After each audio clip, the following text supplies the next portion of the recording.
So welcome to the channel. I just want to show you guys a quick way for you to toggle between projects, like toggle between your workflow. Like let me say you are working on this image and you want to toggle on this other one. Or okay, let me say there are other ways you can do that.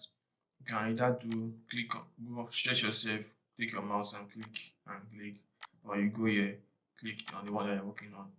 So I want to show you the fastest way. The fastest way to toggle between projects is you holding Control and Tab on the keyboard. So with this, you can quickly change between different projects. Let me say you're working on multiple projects. Like let me say a I am providing photo shoot that has about like 16 photos. So you can actually use this Control and Tab on the keyboard to switch between different projects. Once you're done with one edit, you switch to the other one. That's how it's done. So if this video was helpful, don't forget to like and subscribe to the channel.